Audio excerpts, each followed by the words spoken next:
The Triathlon Show 368.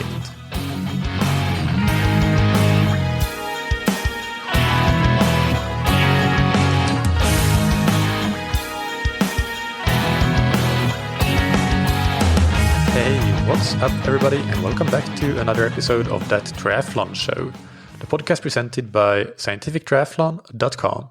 I'm your host Michael, and on today's episode I interview Dan Bigham. Dan is a performance engineer at INEOS Grenadiers. He's the founder of Wattshop, and he's the former world hour record holder, where he did 55.548 kilometers. And in this interview, we discussed that hour record, the preparation and training that he did, the testing, the aero stuff, all of that. We also talk about the Sub-7 project that he was heavily involved in, and just a good general discussion about the world of aerodynamics, equipment, listener questions, what have you. Before that, though, this week will be my final reminder to take the That Triathlon Show survey that I'm running. I will take it down in about a week from when this episode goes up. So now is the time to complete it if you haven't already. You can find a link in the show notes, in the episode description on your podcast app, or directly on scientifictriathlon.com. The goal of this survey is to help me improve the podcast and take it in the direction that the listeners desire. So it really is a chance for you to directly influence where the podcast will be going in the future. And I would love to get the feedback from as many listeners as possible. Before we get into the interview with Dan, big thanks to our sponsors, Precision Fuel and Hydration, that create sports nutrition products, including fueling and hydration products, and they help you use them effectively through a range of free tools, services, and content. The Fuel and Hydration Planner on their website is a one-stop shop for figuring out an effective race hydration and fueling strategy for you. It's free and super easy to use. It only takes a couple of minutes to answer a handful of questions, and then you get a detailed, simple, and effective race plan. They also offer free video consultations, and as a listener of the podcast, you can get 15% off your first order of their range of electrolyte and carbohydrate products by using the code TTS22 at checkout on precisionfuelandhydration.com. And thank you to Roka. Roka produces exceptional quality triathlon wetsuits, trisuits, swimskins, goggles, performance sunglasses, and prescription eyeglasses and sunglasses. If you want to go faster in the water, then look to Roka's range of wetsuits. From the entry level to the top of the line wetsuits, all of them come with arms-up technology and exceptional quality and comfort in the water. Roka's trisuits work perfectly together with the wetsuits, as they too come with arms-up technology to really maximize your shoulder mobility for the swim. And on the bike and run, they are optimized for aerodynamics and comfort. Roka's range of sunglasses and prescription glasses is also packed with innovation, with patented technologies such as the Geeko anti-slip technology. They are ultralight and have excellent optical properties. Visit roka.com/TTS for 20% off your order. Now, without any further ado, here's my interview with Dan Bigham. Welcome back to That Triathlon Show, Dan. How are you doing? I'm doing very well, thanks. Yourself? Yeah, I'm doing good as well, thank you. Most listeners, I'm sure, will know who you are, but for those that don't, let's start with a brief introduction. Who are you? Okay, I am the performance engineer at INEOS Grenadiers World Tour Team. I'm also the founder of Wattshop. I am now the former world hour record holder, yeah, I guess an athlete as well as all of that at the same time. Yeah, was it the briefest stint that anybody ever held the hour record, or has there been periods before where somebody took it from another holder within an even shorter time frame? I think, correct me if I'm wrong, I might have to check back, but I think Alex Dowsett held his for less because Bradley took it from him about a month or so later, if I remember correctly. I'll have to check that one, but I think it was pretty close. Maybe he was like 38 and I was 50. Yeah. But one fact is I held it for longer than Liz Truss held her premiership of being Prime Minister. So I'll take that as a positive. That's certainly a positive. Since we started talking about that, in case some listeners haven't been following that, when did you set your hour record? What did you do? And then Filippo Ganna took it. What did he do, just to get some stats out there? Okay, I took it on the 19th of August, 2022. I did 55.548 kilometers. And then Filippo took it from me on the 8th of October, and he did 56.792 kilometers. So another 1.2 and a bit kilometers on top. Yeah, well, we can. This is a bit different than the order that we have in our questions document, but let's just continue talking about the hour record here. So, can you tell us more about when did you make the decision to go for it, basically, and how did the preparation go from that moment on until race day? So the decision to actually go for it came pretty soon after my British hour attempt back in 2021. So that was when I rode 54.723 to take Bradley Wiggins' British record. So it was the day after Joss did the world hour record attempt and took the women's hour record. So that was kind of solidifying that I wanted to go and do it, and then it was possible. And then it was about putting all my ducks in a row, as it were. So getting onto the WADA whereabouts program, finding another 350 meters or whatever I needed back then. So it was quite a fun process, though, to be honest. I think the key really was joining INEOS Grenadiers, and the support that they gave me, the complete backing. That was always a discussion point. Obviously, Filippo wanted to go for the world hour record attempt, and myself too. So it became quite a nice project that tied in everybody really within INEOS Grenadiers, all the partners, coaches, the support staff, performance support, etc. So it was.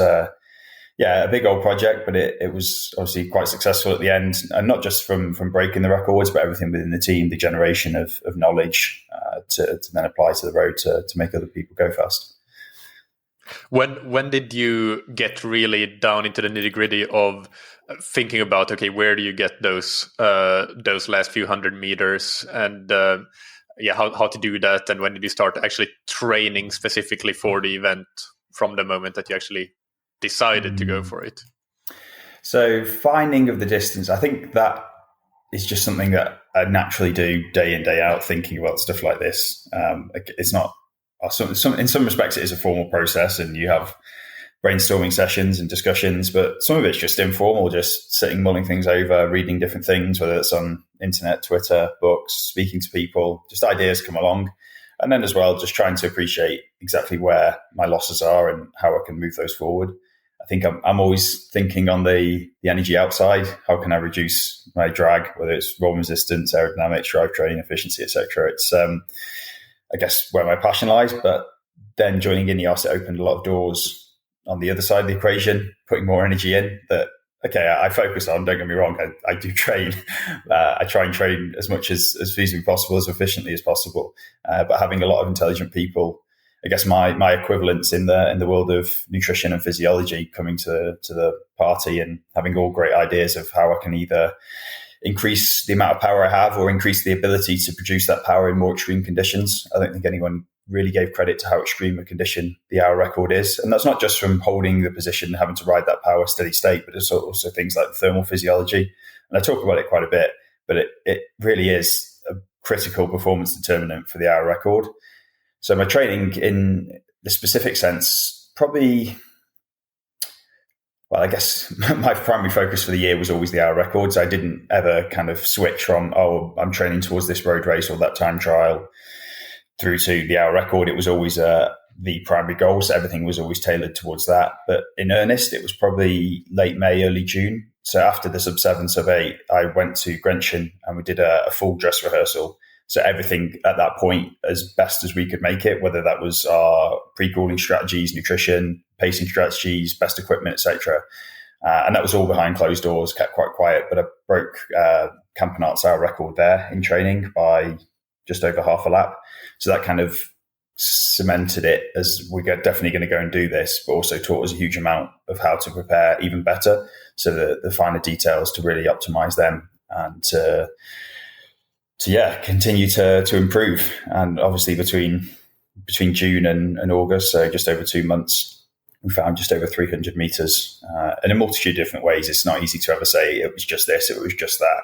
I think if you go back to say my October record to this year, the 800 meters I found is probably give or take 50-50 in drag and the other 50% in energy in. But it's hard to ever entirely attribute it to one specific area, but it's obviously it proved successful. as a project. So can you share the numbers from your British record, for example, the power you held and the world record? In a word, no, I can't because I don't have them, which is quite a frustrating thing in the sense I did not ride with the power meter for either of the record attempts, primarily because the power meter options that I had increased my drag, and I prefer to go further than know how I achieved that. So all I can ever tell you is a watts to CDA value. Yeah. And then obviously you can reverse calculate what your power is. I have a very good idea of what my CDA was for all of those attempts going into them. So give or take, actually, my power didn't improve a huge amount from my October attempt to my August attempt. So from the British to the world, maybe a handful of watts really. But what did change is the fact that we could create a lower drag scenario, so higher temperature being the primary one and higher humidity, but still put out the same power. So effectively it's putting out more power, the same power in a more extreme condition, which is give or take the same as putting out more power in the same conditions. It doesn't matter because the speed increases. That's not to say I wouldn't like more power, and we definitely trained towards that, but it was, as I came in, it was more about the preparation in high humidity and high temperature and being able to tolerate that. So in power terms, probably somewhere in the region of 350 to 355, probably on the higher end of that, which puts my CDA low 1.5s for the entire hour. It was probably lower than that for the first, definitely would have been lower than that for the first 30, 35, 40 minutes. And in all of our practice runs, whether that's myself or Filippo, we know that your CDA starts to drift up in the last 5, 10, 15, even 20 minutes, depending on how your pacing strategy is.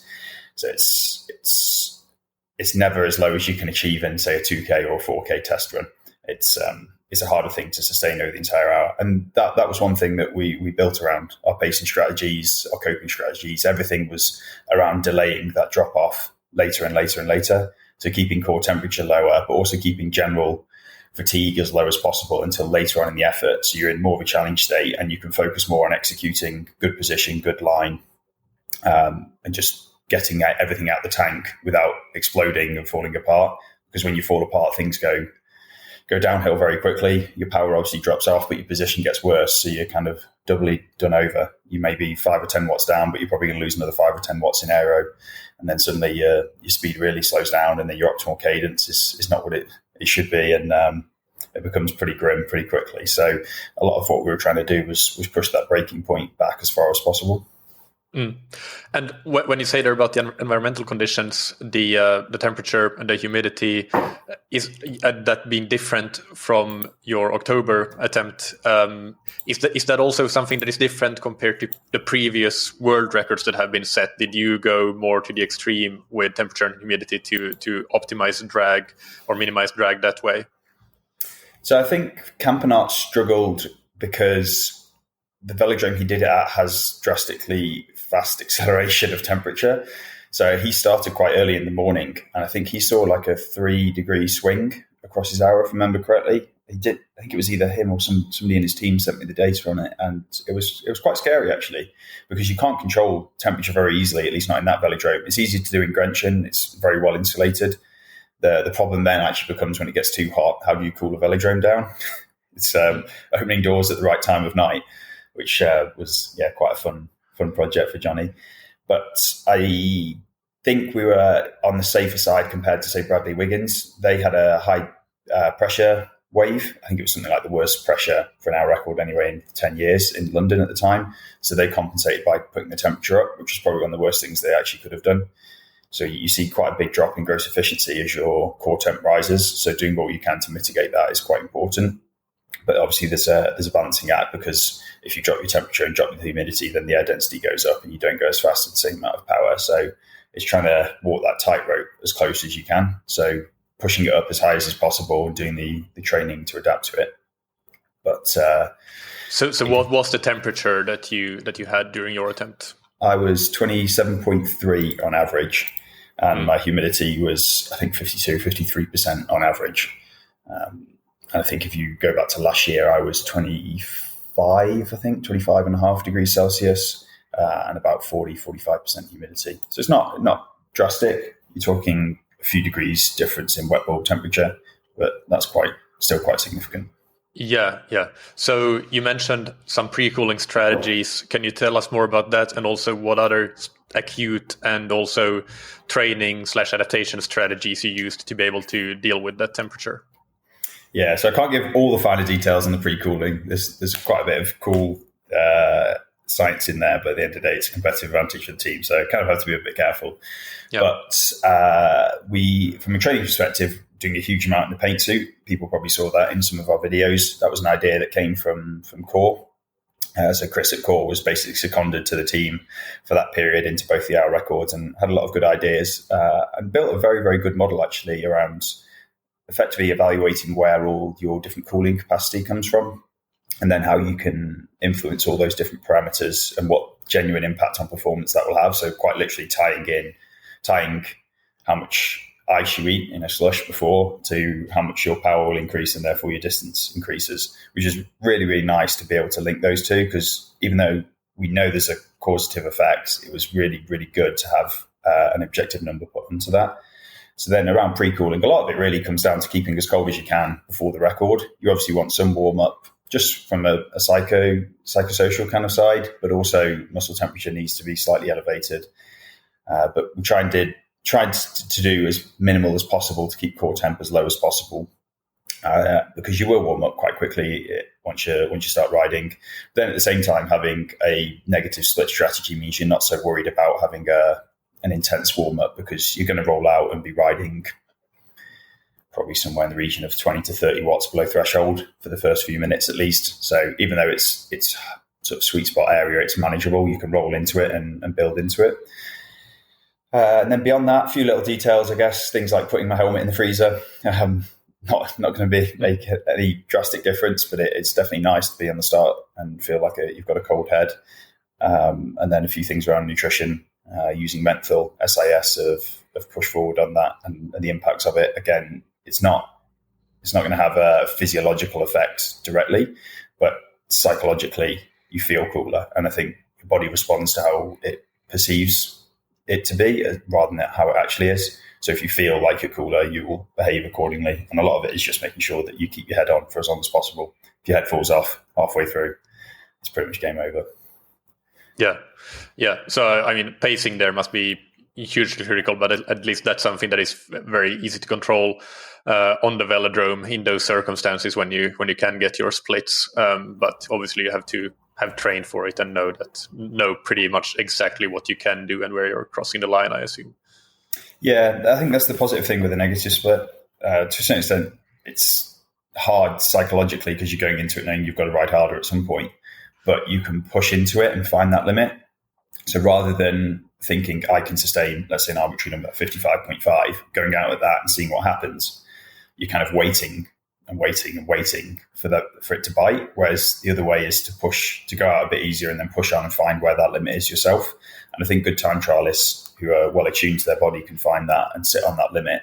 But it just means you, in that early phase where your sensations don't really align with the true physiological state, then you are in a safe place. You're not pushing yourself further than you need to. You have a bit in your back pocket. And Filippo was I think he brought in quite well to that, and it doesn't actually impact your total distance all that much. People look at it and think, well, there's non-linearity to aerodynamic drag. Therefore, to ride so much faster at one point and so much slower at another must cost you a huge amount. But actually, it's very minimal when you run the numbers. So for me, it cost me about 12 meters versus a completely flat split. You think, well, 12 meters is nothing. That's like 0.2 of a watt in power production. And I definitely got more than that in keeping my gross efficiency higher through lower core temperature, keeping my line better, my position better, etc. So it's a complete order of magnitude difference. And I think people have just looked at it a little bit wrong without getting the numbers on it first. Yeah, no, that makes a lot of sense. And when you mentioned Chris from Core, just for the listeners, that's the Core body temperature sensor, which is a non-invasive sensor. Did you use that a lot throughout your preparation period in training to kind of try to adapt and see how you reacted to training and how you could perform with different core temperatures? Yeah, I've used a core since before I joined INEOS Grenadiers, to be honest. The first time we used a core sensor, so the non-invasive, effectively a heat flux sensor on your skin. Was back in February 2021, where myself and Josh did some practice hour runs on Manchester Velodrome.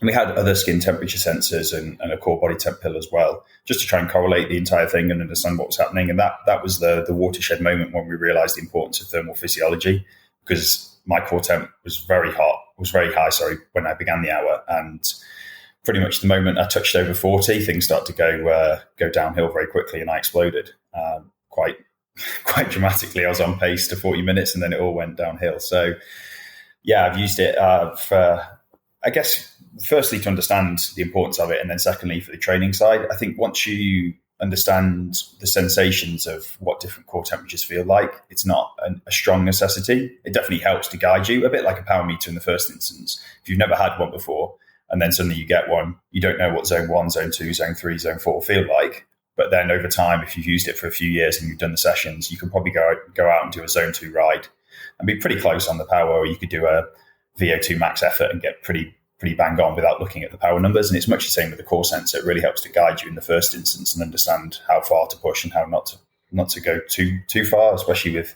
those first few sessions. People can box themselves quite quickly. So I used it for all my preparation, and then obviously during the record itself to collect the data and understand what happened to, again, continue to influence Filippo's record. Yeah.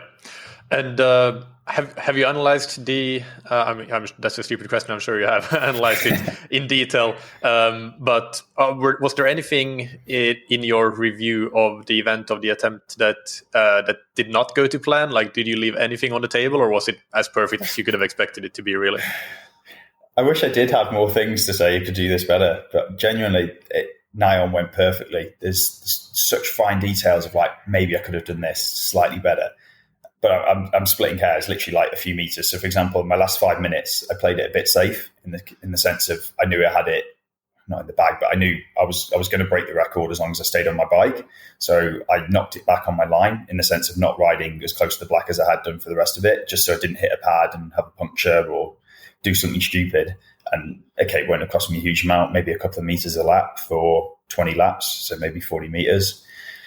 But beyond that, honestly, the preparation, the running, everything in the weeks running to it were quite literally a military operation. And that's probably a reflection on Ben Williams, who's our integrated performance lead at INEOS. His background is the military. He was special forces and just is a very organized, logical, objective person. And he puts plans in place and they just get executed very, very cleanly. And I think that was such a nice environment to be in, because I'm used to having to try and be that person as well as the athlete, or at least historically, whereas to go into this, it was offloaded to the guys who are really, really good at that. And it meant that everything from the food I ate, what time I ate, when I trained, the sessions I did, even everything on my bike was sorted without me having to worry about it. And it's such a relief as an athlete just to go in and just step through the process and execute and not have to worry about the finer details. You can place complete trust in the people around you.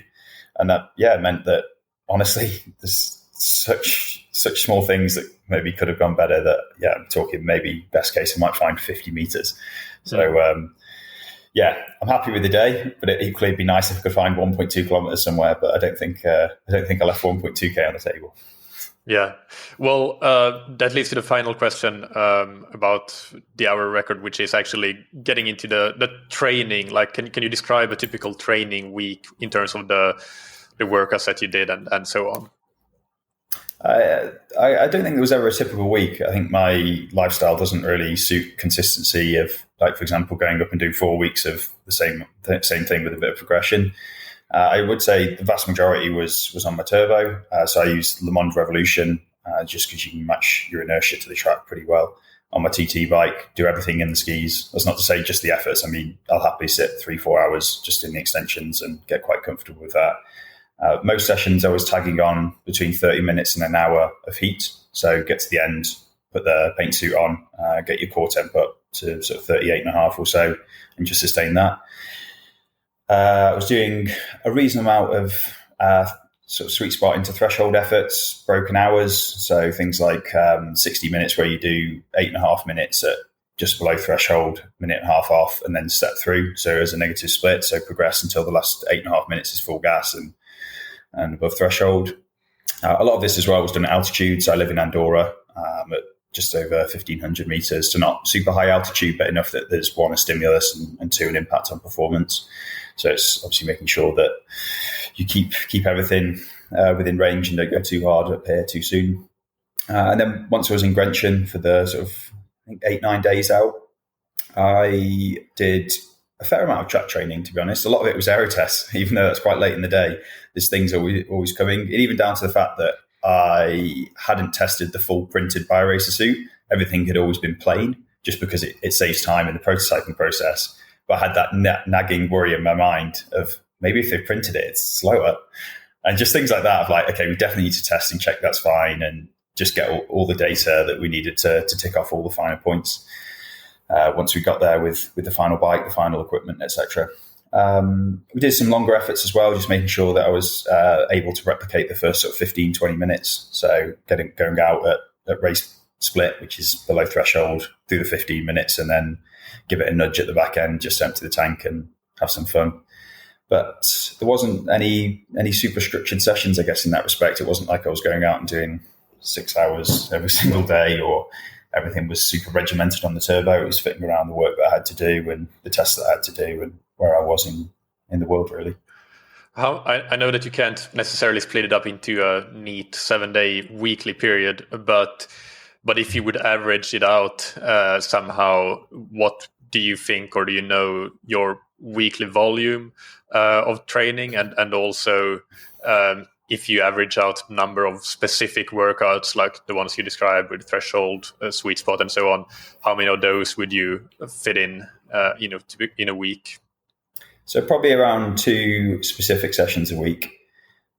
They would always have a bit of volume tagged on afterwards, and again, probably even a bit of heat stimulus as well at the same time. So total volume over the week, good question. In time, probably between 16 and 20 hours. I think over the entire year, I averaged, I think it was 16 or 17 hours this year, at least to my end of season break. So I'm not doing super volume by any respect, but when I have the opportunity to, I definitely grab it with both hands and try and do a little bit more. But on the whole, I think it's more about just being consistent week in, week out. Yeah. But I do tend to vary. I don't have a weekly structure in the sense of like I take Tuesdays off and Fridays off, and Wednesday is my intervals day, and Monday's the gym or whatever. So yeah, it's just trying to fit it all around all the different plans. That was another thing actually. Yeah, I was back in the gym at least once a week whenever I'm back home in altitude. Just making sure I keep some strength stimulus in. I'm trying to increase that a little bit more now that I'm back on the track doing individual pursuit and team pursuit. Yeah.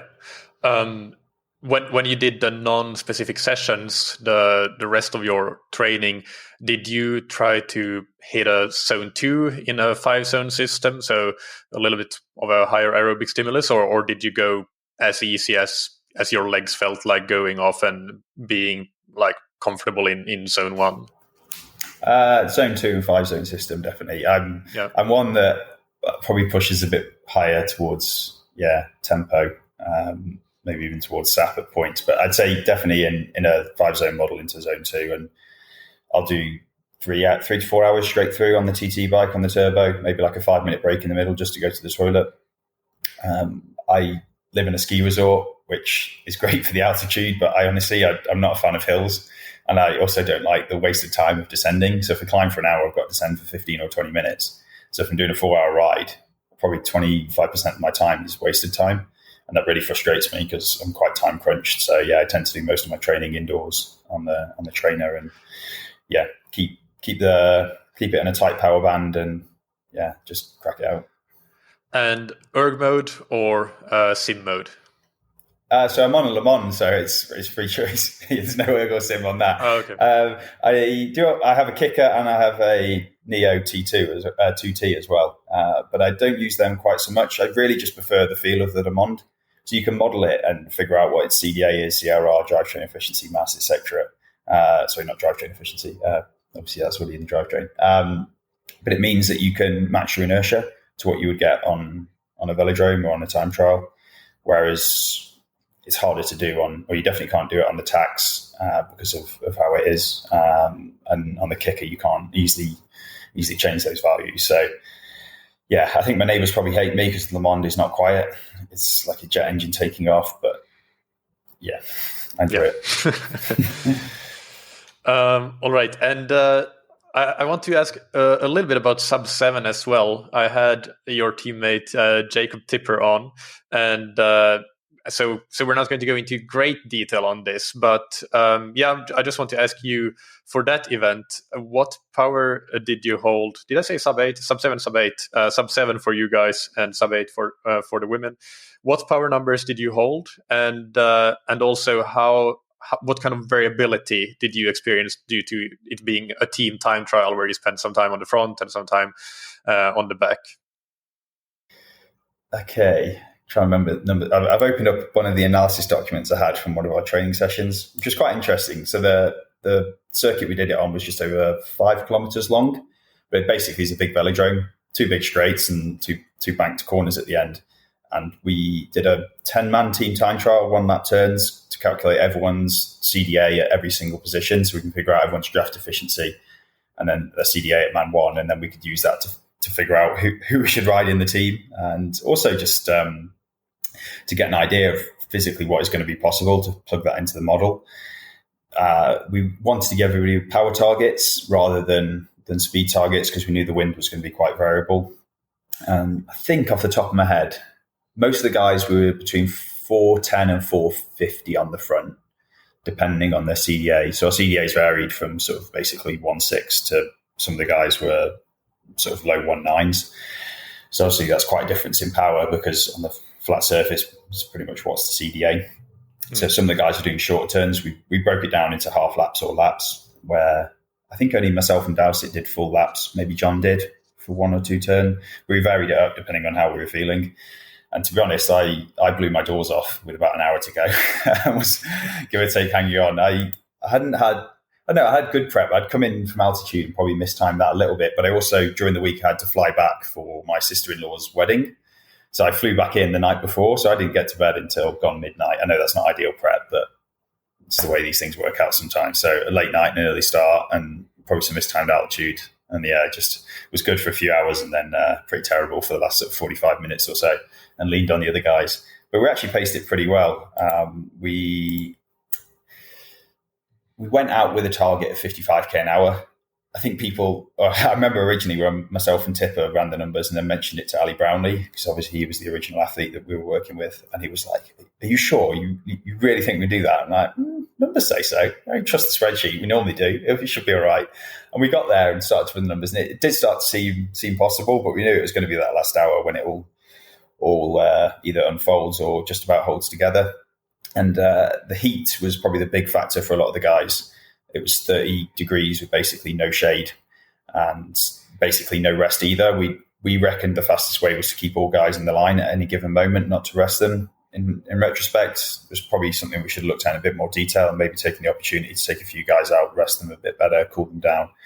But from a power perspective, give or take, you were sitting at between 240 and 260 in the line. And then once you get into the top 3 guys, that would increase a bit. So you'd be at somewhere like high 200s. Then you're sitting at man 2 at kind of close to threshold. And then you hit the front and you're riding close to VO2. So yeah. And remind us, when you were taking whole laps, how long was a lap?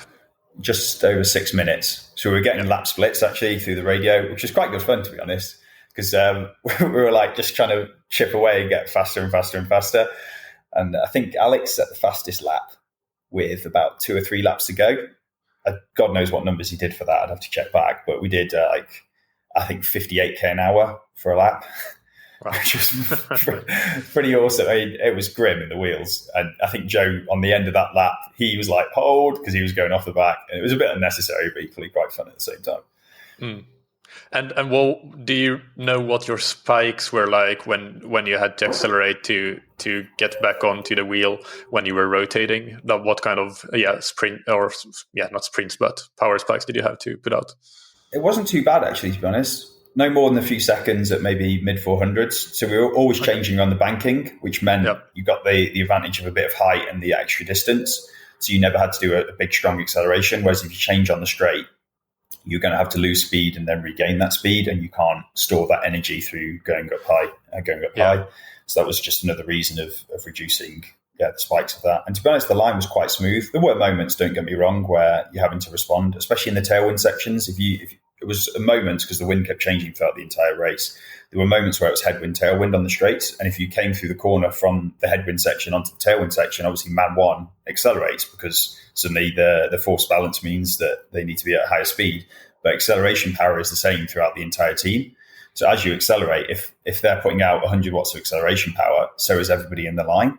So obviously that acceleration phase is not so enjoyable. But the opposite is also true. As you come through the tailwind section back into the headwind, then basically you're coasting in the wheels.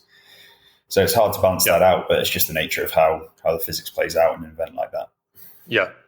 And if you were to do the event again with the same rules, is there anything that you know already that you could do to go even faster? You mentioned considering maybe resting the guys. Anything else? Yeah, I think resting and cooling, probably more on the pre-cooling side. Again, from the hour record, probably learned a lot of that. We did do quite a bit of pre-cooling, and things like the camelbacks down the front, they were already in the fridge or the freezer. I think they were in the freezer, actually, yeah, before we started. So they were pretty cold when we began. But in the morning, it wasn't too bad. It was later in the day after we'd ridden for a couple of hours when it's 30 degrees. It's not so enjoyable. I don't think we could find a huge amount, to be completely honest. There were a few small things here and there that went wrong. But without getting more aero and having more power, then I don't think we executed poorly. I think we executed a really, really good, clean ride. Yeah. And now moving a bit towards general aerodynamics topics, just checking through my list of questions. And some of these will be listener questions, but maybe I'll take my own questions first to make sure I get through those selfishly. First, in terms of position on the bike, do you have a current view on what works and what doesn't, or do's and don'ts? I mean, one obvious do that I know you're going to say is you always have to be testing things. but are there any generalities that you can draw? Yeah, I'll definitely start with that caveat. Test. It's like the only way you'll truly find out if something's faster. I can give advice, and I definitely do. And there's some things that tend to work on most, but not always with everybody. Is there trends? So there are a few things. I would say around the cockpit, trends towards narrower is predominantly faster for most riders. It's not always the case. There are some outliers, but I see often people making concessions that I think are unnecessary, especially in triathlon. They say, I need wider armrests to breathe or for comfort. But again, I think that's a concession that you shouldn't make, because comfort just comes down to you spending the time to adapt, whether that's through gym work to strengthen your upper body, your shoulders, your neck, etc., to support it, or time spent in position. And then breathing, I just flat out just don't believe it, full stop. I haven't seen any meaningful data that shows any impact on narrowing your armrests on breathing and therefore power production. I think that's just an old wives' tale that hangs around within the sport. Is there any other major trends? I think people have recently started to go for higher hand positions. I'd say that's probably is a trend that mostly works for most people, but it still is one that you need to test and be confident on. It depends a lot on neck flexibility as well. If you can go higher stack height, higher hand position and keep a low head position, then you're probably in a better place, but not necessarily just bringing your hands up for the sake of it, which I see a lot of people do when nothing else actually seems to change. I think high hand position tends to relax your neck and shoulders a lot more to enable you to hold a lower head position, which is where the gains tend to come from. So it's understanding why something's faster as opposed to just mirroring and copying what other people do. What else? I think quite often, at least before joining INEOS, when I was working a lot more with the public, you would see people come in who've been to bike fitters, and certain bike fitting systems really work on putting a rider in what they would consider a biomechanically efficient position as opposed to a fast position, because there is a trade-off in biomechanics to aerodynamics. I would say that biomechanics tend to be an optimal window, whereas aerodynamics tend to be more or less of an optimal window, more of a precise, this is faster and this is slower. And you see it quite a bit. Yeah, exactly. Yeah, it's a small slither to optimize within. Whereas in biomechanics, your body is quite adaptable. That's not to say that there isn't a biomechanically optimal position. It's just that your physiology will adapt to the different stimulus you apply. If you ride in a position that a certain bike fitting system says isn't optimal, your body will start to adapt and improve and be able to apply power. I think you have to be very careful, though, at the same time to not put yourself in a situation where you expose yourself to injury. So, for example, lower saddle heights can load you in ways that can cause ankle and knee issues if you don't have the support and the strength to enable you to ride that position. But again, that comes back to good preparation, the right gym work, being flexible in the right ways, not having any niggles, injuries, issues, impingements, etc. And it's easy for me to sit and say this because in INEOS we've got staff whose literal full-time job is to make sure riders are prepared for these kind of scenarios so that we can optimize them. And it's very hard if you're Joe Public and your support network is maybe yourself and your partner and Google. Like, for me to sit and say, you need to make sure that you're strong in all these areas and then you can deviate from what a biomechanically optimal position is. I don't want to be the person sitting here who are telling somebody to do that and then they go and get injured. I would say try and get good advice, try and understand where your limitations truly are and understand both sides of the equation, the power you're trying to put in, as well as the aerodynamics, and you can try and make an informed decision, therefore, on where you should push. Yeah. Are there any general recommendations regarding having a more or less elongated position? I think there's probably two distinct positions in that, a very tuck position, a very stretched position. So you could probably think of them in extreme cases as the Boardman Superman and the Abri egg tuck. And with the tuck, you're basically eliminating the upper arm from or at least putting it in the wake of the helmet. So your drag reduces on the upper arm, which is one of the big drag producers on your body. Hence why there's a lot of development around the fabrics or layers of fabric on your upper arm. Whereas the Superman basically gets rid of your upper arm to the onset flow nigh on completely. If your upper arm's parallel to the flow, then obviously there can't be any drag beyond skin friction produced there, or no pressure drag produced there. Within current rules, at least for the UCI, you don't really have much wiggle room either way, so you tend to end up sitting in the middle and optimizing.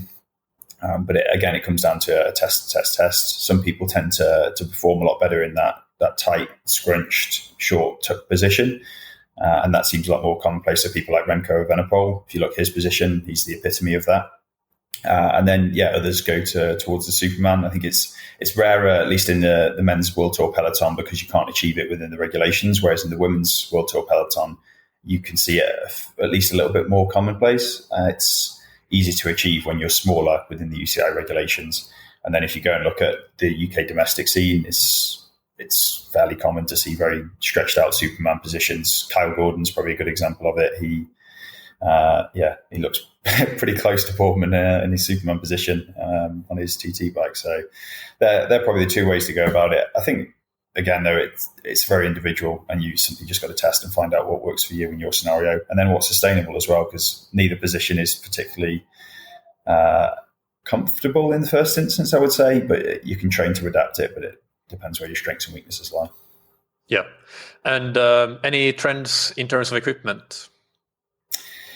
I think equipment now is going definitely a lot further beyond what it used to be in the case of aero profiling sections and calling stuff aero. I think people are now realizing that you need to be able to manipulate riders, move them into different positions, and doing it quickly and efficiently as well. I think that's something that within Wattshop we've always pushed for, the fast adjustment as well as the aerodynamics, and try and integrate both. There's no free lunch there. It's definitely hard to do. You can't have the perfect aerodynamic optimal setup and also all the adjustment in 3 axes completely. It's a really hard challenge engineering wise, but it's a fun one at the same time.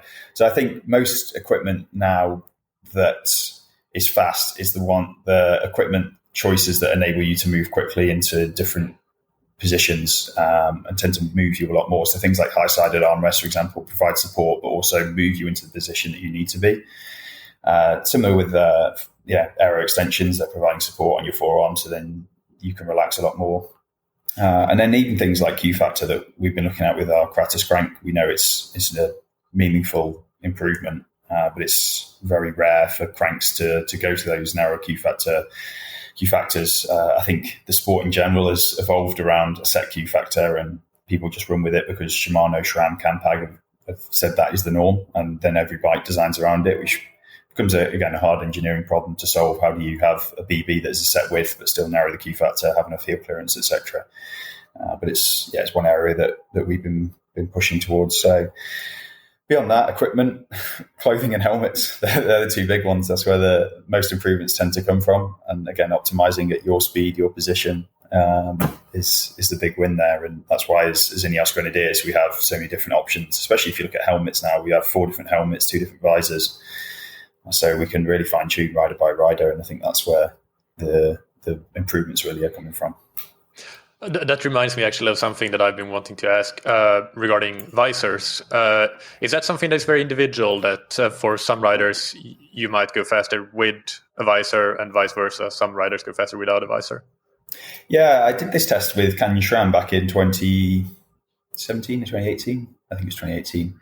And yeah, it's very individual. Most, I would say, were faster with the visor, but wasn't always the case. So yeah, it's just one simply you've just got to test, and there's no particular rhyme or reason as to why. You just got to test and find out. And to be honest, that's something we're trying to understand a lot more of as well. Rather than this black box of aero testing, it's faster or it's slower within the team. Really spending a lot of time with the CFD side to pinpoint and say it's faster for these reasons, and then we should manipulate it in this way and understand the flow structures rather than the checkbox yes or no. Yeah. So you mentioned already clothing and helmet being 2 very important areas to look at optimizing in terms of equipment. I have a list of a few different pieces of equipment here. I've excluded some of the ones that we talked about maybe in our previous episode and in other episodes, like wheels and stuff, which are quite obvious. But if you could, just maybe talk about roughly how important to prioritize these items in terms of importance of how much you can gain from optimizing them. And this is in the context of non-UCI rules, so for triathletes. So the items that I have on the list here would be trisuits, tires, calf guards, shoes, and camelbacks down the front of the trisuit as a bit of a joker. And another joker, again, from the sub-7 is the Anemoi Sailfish hydration system. That is the little thing that we saw at the sticking out from the back of the bikes. Okay, how much to gain? I guess it depends where you're coming from. That's the major one. So trisuits, if you went from, say, like a baggy, sleeveless trisuit through to a well-fitted short sleeve trisuit at, let's say, 45k an hour is probably a bit of a stretch, 40 to 45k an hour. We're talking percentage terms.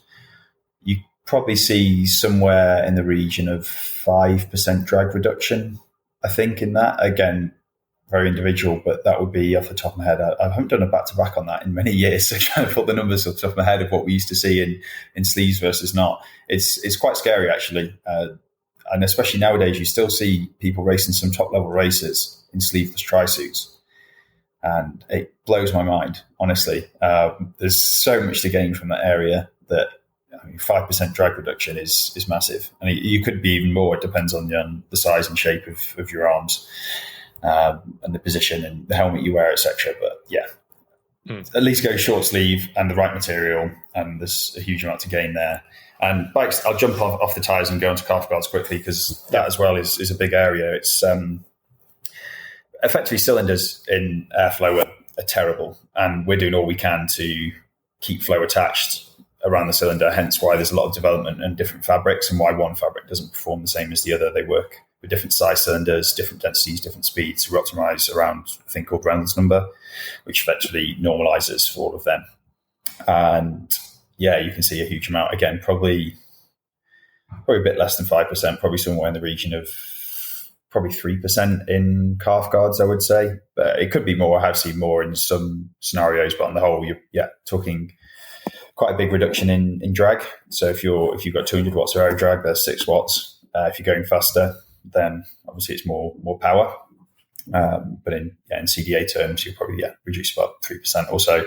And they're cheap, they're easy. Test a few different options, find what works for you, but for most people, it's a sizable gain. Shoes, probably less so. Depends on what you've got and the shape of them. I have seen some pretty terrible shoes, but on the whole, they're pretty close. You would gain most from just covering them. So shoe covers tend to be a big win. There is a bit in shape, but I think for most triathletes, it's not something they have to overly worry about. It's where we're getting in the world of track cycling. That's interesting, because I have actually tested shoes specifically against each other. Just one pair of what I would call standard triathlon shoes, and then the Bond Zero Plus shoes. And I can't remember off the top of my head, but the numbers were like pretty substantial. I think in the region of 10 watts, or maybe it was the classic 7 to 8 watts. But something, they're definitely more than 5 watts, less than 15 watts difference, but substantial, I would say, at 39 to 40 kilometers an hour. Yeah, there was one brand of shoes, I'm not going to name names, that didn't perform all that well aerodynamically, and we were pretty surprised. I guess it does depend on what you're comparing. Like if you go from a big scrappy triathlon shoe through to like a very nice aerodynamic shoe like the Nimble shoes or Giro Empires, there's quite a few Supplest Aero even. There's a few that perform quite well that are close within, say, 1 or 2% of drag.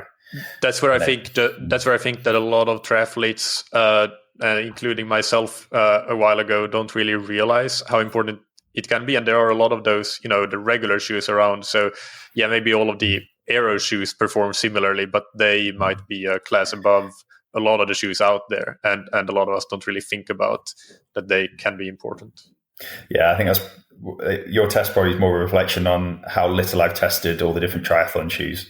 I can recall maybe 1 or 2 times that people came in for tests with different triathlon shoes. So it's not something I've personally looked at. I didn't fancy, some big straps for my hour record just so I can whip my shoes off really quickly at the end or something like that. But yeah, it's definitely a sensitive area. It's in very clean flow. But I just think equally, at least at the top end, there's not a huge amount between shoes. But if you're going towards middle of the range or some of the triathlon specific shoes, then I can expect there'll be a bigger delta there. Tires in both aero and rolling resistance are the big gains. That one's quite scary, actually, how big a difference it can make. And there's a lot of roller data out there at the moment, different sources in the public domain. And to be honest, out in the real world, you probably even see bigger deltas than that. Roller data is only looking at hysteric losses. There's more to a tire than there is just rolling it on a drum. What is the best source for, because this is, I've historically always looked to bicycle rolling resistance, but then I think this year, I believe Aero Coach did a big test where they used slightly different methodologies than with actually riding the bike, or a rider on the bike at least, which was a different methodology than bicycle rolling resistance, which was pointed out to me that indicated that maybe that data would be more ecologically valid, the Aero Coach data, and when in some cases there were some discrepancies between which tires had the best rolling resistance. So what would you say is the best source for looking up that kind of information? That's kind of like asking what's better, a velodrome test or a windtunnel test. So I think, and maybe Aero Coach can correct me if I'm wrong, they're using a set of rollers. So they have a rider riding 2 rollers, maybe 100 mil in diameter, measuring calculating applied forces and measuring roller velocity and calculating CRR that way, which I believe is the Tom Einhalt method. Correct? Is that his name? Einhalt? Either way, I think he did quite a few tests on that back in the day. And then bicycle rolling resistance is a 700 mil diameter checker plate drum, I believe, and then measuring torque applied. So they both have pros and cons. You in some ways having pedaling ride is better because the contact patch forces will vary longitudinally, but then your contact patch shape is quite different on a 100 mil roller as opposed to a 700 mil roller.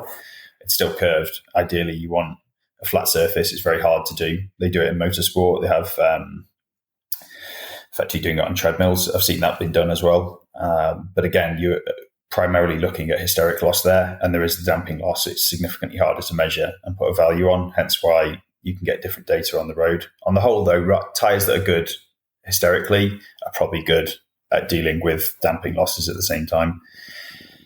I would say just look at both. I don't think they have wildly different discrepancies in the sense of one tire is significantly faster than another, or that there's big differences. I think on the whole, they largely agree.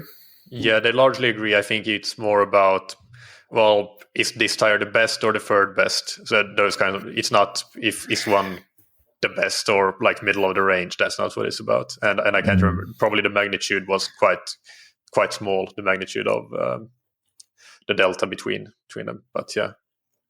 What is your experience from your testing? What do you ride if you need to go as fast as possible? Let's say out on a road time trial. What did I ride this year? So this year I was on the 5000 TTs. What did I use? Last year I rode Corsa Speed 2.0 rear and a Michelin Power TT front. Why would you have different tires on the front and rear? So different demands. Rolling resistance is slightly greater on the rear because your weight distribution, and also aerodynamics is pretty, or at least relatively unimportant on the rear, whereas on the front it's very significant. And the difference played out that, at least for the courses I was riding at the time, the Michelin was a marginally faster front tyre. But again, when you get all the data collected, you're splitting less than a watt here or there, and it's all pretty close really at the top end.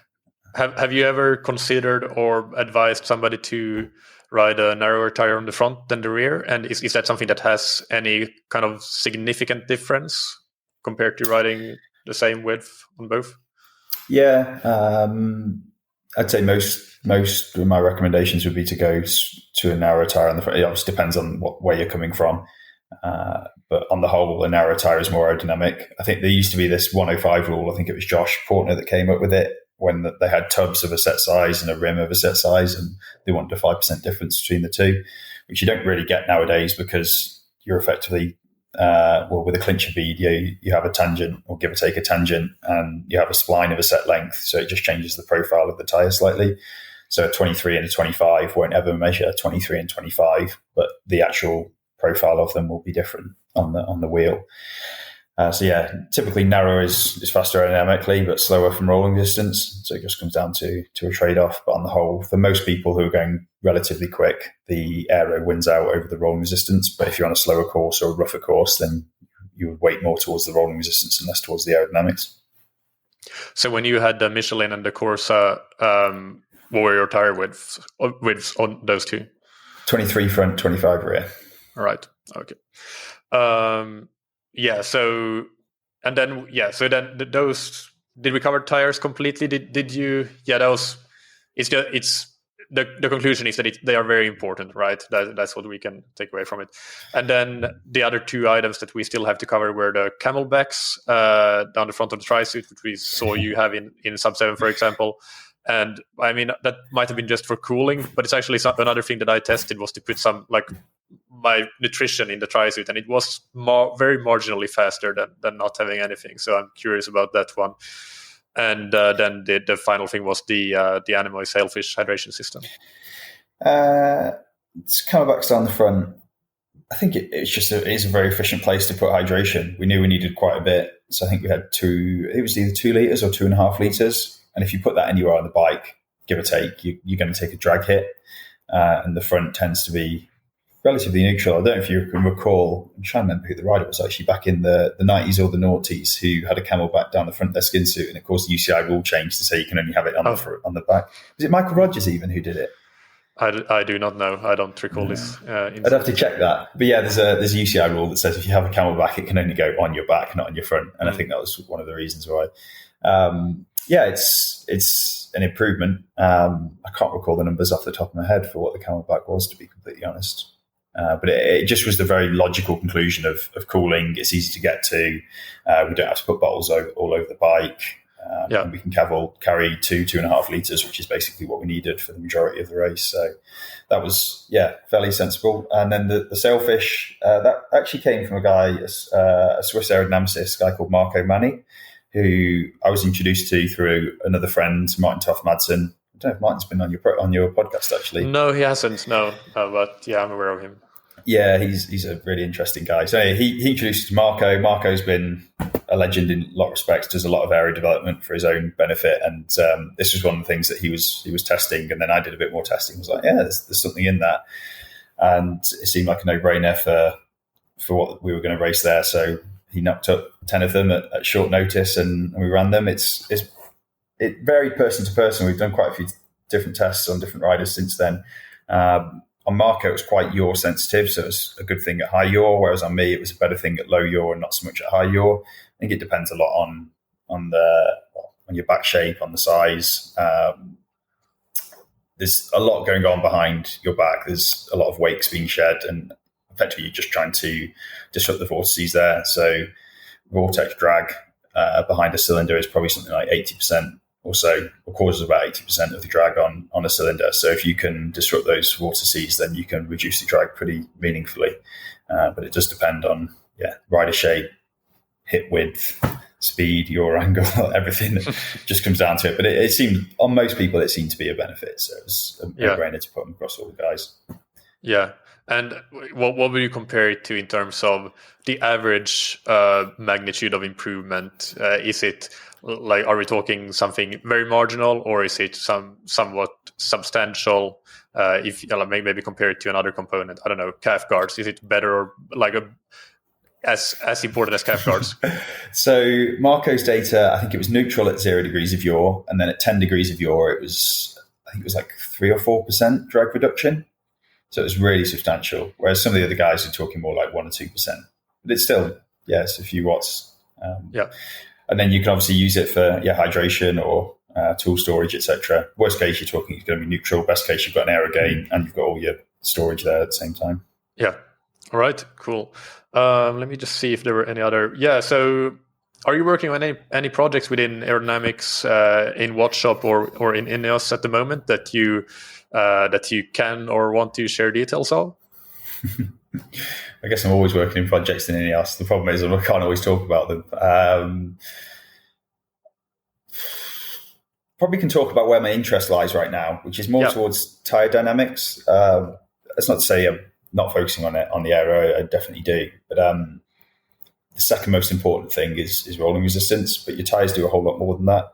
So I'm just trying to understand a lot more and spending a lot of time reading back from the university notes and lectures and trying to speak to a lot of people who, especially things like MotoGP and motorbike racing, who deal with bicycle style dynamics a lot more, because they're quite different to full wheel to car dynamics and how you generate tire grip and what happens inside a tire. Just to understand more than anything, I don't think in the first instance I'm going to find a huge amount of performance there, but I think to understand what's happening. So what happens when you corner? What happens when you brake? What happens when a tire goes over a rough surface? How is it transmitting all that vibration? Where's that going to? And just trying to understand a bit more. I think it's always a general thirst for knowledge, but it seems like such an area that is not well explored, at least not within the world of cycling. People just assume tires are these things that you need to roll over the surface, but there's so much more that goes on. Most of your forces resolve through a tire, but it's poorly understood. And to be honest, they're poorly understood even in motorsport. They have models to match the data, but they never truly fully explain tyres. Even in the world of Formula One, they're quite limited on what they're allowed to do. So they take, for example, like photos of contact patches to understand it at different loads and different rolls and steer angles, etc. But they're hard things to understand. And I think that's quite an exciting area to dig into. Yeah. And final question here in this segment is if I'm an amateur triathlete and I've never really done any aerodynamic optimization, but I've now, after listening to you, I've identified that I want to improve my performance by going after some aerodynamic optimization. What is my next step? What would you recommend I do? Shall I have a plug and just say read my book? That might be a good one. But effectively, I think the process of reverse engineering is what I recommend a lot of people who are starting this. So you need to have a goal. You can't just come along and say, I want to get faster. You need to actually say, I want to win this race, or I want to ride this far in an hour, or I want to do whatever it might be, but have a goal and then start to break that actually down into what that means. And it might mean taking some time to understand a little bit more about cycling physics, aerodynamics, etc. But simply breaking it down. What powers do you need to do? What drag coefficients? How fast you need to corner? How much faster you need to, well, what do you need to weigh to climb VON2 in an hour or whatever it might be? Just breaking it down into those base components. So trying to understand it in first principles, but then also assessing the kind of different tools you have. So do you have a coach? Are you on a forum and you can discuss different ideas with people? Do you have an engineering mate who wants to get stuck in with the project? Have you read different books on it? there's a lot of knowledge and information out there, but like, what do you have access to? And then start to build and develop those kind of tools to improve all of those metrics. So whether it's physiology, your nutrition, your training, your race execution, your race plan, etc., your aerodynamics, what can you improve? How can you improve that? Is it track tests? Is it field tests on the road through things like Chung method? Is it going to the wind tunnel? And try and develop all those tools and putting a plan in place to do that in the time frame you need. So if you've got 6 months to your goal, when do you need to improve your position by? How much you need to be improving your physiology by what point? When are you going to go and practice your execution plan? And having that plan and going through and actually executing it and trying to at least loosely stick, no, not loosely, genuinely stick to the plan, and just at the same time be ready to change that on the fly, because nothing will ever truly go to plan. You will have ups and downs. But I think always referring back to where you need to be getting to, what tools you've got, and how to keep moving forward, and never just accept a backward step of, oh, this didn't work out, it was wrong, and cast it aside, because you probably did it for good reasons. And I think it's just, yeah, the flow of any project has highs and lows. I guess as well on the same step is just trying to enjoy the entire thing. So many people get into this and get so immersed in trying to achieve a goal, they forget like the process is the enjoyable part. Like, don't get me wrong, it's fun to go and win a bike race and you finish and like, that's enjoyment in that moment. But at the same time, if you just spent the last 6 months being miserable, then probably wasn't worth it, to be completely honest. Yeah, no, that's a fantastic answer. And yeah, you asked if you should plug your book. You didn't plug it properly. What is the name of your book? Sorry, I really should learn this. I'm pretty bad at that, actually, the plugging of it. But it started at the end, how reverse engineering can lead to success. So if you have a Google, it's on Amazon, it's on Wattshop, there's a few different places. Yeah, I got it on Audible already. It's in my queue. I haven't listened to it yet, but I'm definitely looking forward to listening to it. And I think that your answer there kind of described what the book is about as a good overview. Or is there anything else you would like to add about who the book is for, or anything like that? I think it's for anybody who has a goal, something they want to achieve. Obviously, my background is sports and engineering, and I think a lot of what I put into the book was around that. But I think there's also enough anecdotes from general life, whether that's from business or home life. There's a lot of applications for it, and I think it generally fits any given project where you have a goal and a time frame, and you have finite resources, and you just want to figure out the best way of tackling that and building a plan and building all the tools and going ahead to achieve it. So yeah, it could be you're starting a new business, could be you want to build a shed in your garden to set your turbo up. I don't know. There's many different areas that you could apply it to, and hopefully, yeah, it's fairly universal. It's not too long of a read. It's not super techie, super nerdy, super engineering based. It's hopefully quite broad and quite easy to understand. Yeah, now I'm excited. I definitely want to listen to it soon. So let's move into a segment of listener questions. So these ones can be kind of rapid fire. If there's any one of these questions that you want to elaborate on, then feel free. But other than that, like, you can also choose to take a sentence or two to answer these. So these came from Instagram, where I posted and asked for questions. And yes, let's start with best stretch to become more aero. Anything around neck, shoulders, traps, probably primarily, but also glutes and hamstrings. And what difference can there be between two TT frames, all else being equal? Current generation, let's say 50k an hour, probably no more than 6 to 8 watts. 7 to 10. 7 to 10. Jesus, that probably fits quite well. Not much. Through old generation frames, you could find 30 or 40 watts. Is there any one change you think everyone on a TT or tri bike should make? Oh, anyone? That's quite a hard question. I don't think there's anything universal that I would change across everyone's position. Sorry, I can't answer that one easily. And what is the craziest thing that you did in the early days in the name of aero? There's one I mentioned the other day, actually. I tested it in the wind tunnel, but then couldn't ride on the track, which was basically crossing my arms over. So it was a good thing, just unrideable. Yeah. Any gains from sizing up your TT bike? I don't think it's worth the hassle. There's very little in that, to be completely honest. It depends. If a bike's been designed in a certain frame, then it's probably been scaled and may not be optimal outside of its design frame size. But it's absolutely minimal. I think if you're going to drop another few £1,000s on a new frame, there's probably better ways to spend that money. Yeah, and I think this next one you can't answer, but I'm going to ask it just to ask it, and you can say pass. Best off-the-shelf skin suits for 45 kilometers per hour speeds. Yeah, I can't easily answer skin suit questions, unfortunately, with current arrangement of the team. And is the next one also in that category? Tell the story of double-layer skin suits. Yeah, unfortunately so. Right. Yeah. Are INEOS still using widths/spacings/heights from Oggiano's 2020 paper? I have no idea what this question is about. that is also a skin suit question. I'm sure people will get Googling that, but no, unfortunately can't answer that. Are shaved legs faster? Is there any potential benefit in covering your legs in something slippery like oil?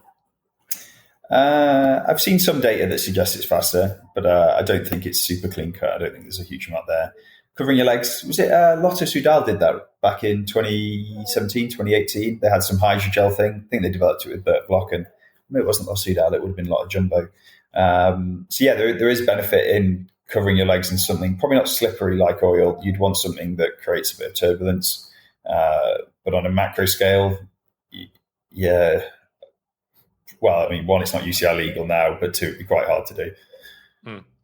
And tri-spoke or deep front wheel?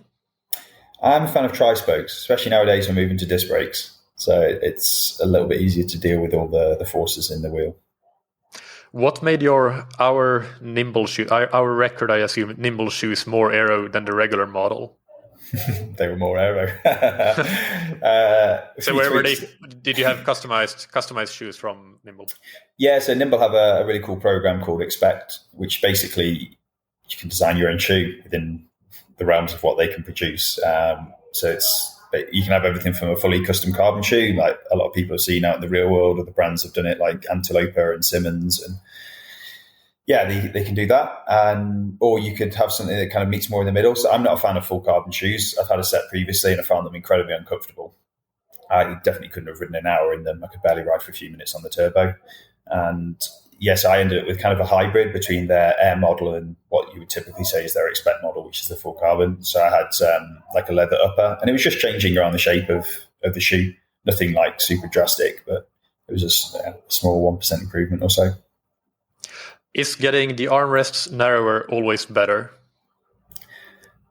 To a point. I'd say there will be points beyond which you're probably not going to gain anything, or at least very little. And like we said earlier on, there are some trade-offs around comfort, etc. But I would always say take the aerodynamics and train to develop the comfort and the stability back. But most of the time, yes, in that direction, but not always slant. Flat back or arched back? I don't think it matters, whoever's fastest. I think people historically have got obsessed with needing a flat back, and there's riders with curved backs, riders with flat backs, some are fast, some are slow, and I don't think it really correlates that well with whether someone's quicker or not. Sorry, lower drag or not. What hand position is fastest? It depends on the rider. I've played about quite a bit with hand positions, to be honest. They're not very sensitive with me, which is quite frustrating. Whereas Toff Madsen, he played around with a lot of different things and he found some good gains. I remember Harry Tanfield back in the day, he had a position, I think he called it the Keith Murray, which is basically like kind of two hands like pointed forward, so having all your fingers and thumbs touching. And that was a reasonable improvement. I think it was 1.5%, quite repeatable. But it does depend on the rider. Some people like the hands overlapping each other, like Wiggins did. That tests faster on some people, but that was pretty terrible on myself. So it's unfortunately that's just one you've got to test. And if the tailwind is faster than you, is it worth making yourself as big as possible? Yeah, it's always a fun question. At what point does a tailwind have to, or what speed does the tailwind have to be for you to sit up? And effectively it is once the tailwind speed is equal to your wheel speed or your ground speed. But it's going to have to be a significant amount greater than that for you to get a net benefit, in the sense of, well, if it's, let's say you're riding at 40k an hour and it's a 50k an hour tailwind pure, so you've got effectively 10k an hour tailwind behind you, but that actually means the amount of aero drag force pushing you forward isn't all that great at 10k an hour. It's definitely worth it, but it's going to be so minimal in the real world of speeds where it's going to happen. It's never going to happen, really. I don't think anyone's riding at those kind of speeds. And how many centimeters is your seat behind your bottom bracket? Random niche question. 5.2 centimeters. Right. There were quite a few other questions as well, and I think most of them came from you reposting this story. So thank you for that. You have a lot of fans that are really interested in aero, and I enjoyed this segment. Actually, it was really cool. Let's now do the rapid fire questions, and I have a set of new questions because you've done these before in your previous appearance on the podcast. So these are new questions, and the first one is: what's your favorite place to train? The velodrome. But there's a few that are different and good. I really like Barcelona Velodrome. It's like a real history and sense of atmosphere there. But I also love being back at Derby in Barbados, like such a cool velodrome. But I also have a lot of positive experience at Ballerup in Copenhagen, Denmark. So they're probably my three favourite velodromes: Derby, Barcelona, Ballerup. And what is a bucket list race or event that you would want to do? One that I've spoke about quite a bit is Land's End John O'Groats. So it's a big thing in the UK, which is basically the most southerly point to the most northerly point. And Michael Broadwith has the record currently, and it's pretty damn fast. But I think that'd be a fun thing to do one day. How long does that take? What is the record currently? Oh, it's like 42 hours, I think.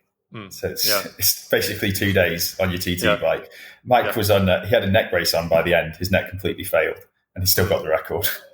Wow. Impressive. Yeah. What was his speed, roughly? I'm going to have to Google that one, but I want to say it was 35k an hour, maybe, something like that. Yeah. I'd have to check. Yeah, that sounds crazy. And finally, if you could acquire expert level in any skill in the world for yourself in an instant, what would it be? Python coding. I think I'd find that or the ability to design and manufacture a circuit board with all the bells and whistles. One of those two, something really nerdy, because I find that actually genuinely quite useful. But it's quite time consuming to learn both. Yeah, definitely. All right. Well, thank you so much, Dan. Where can listeners find you? And also feel free to remind them of your book again so they can check it out.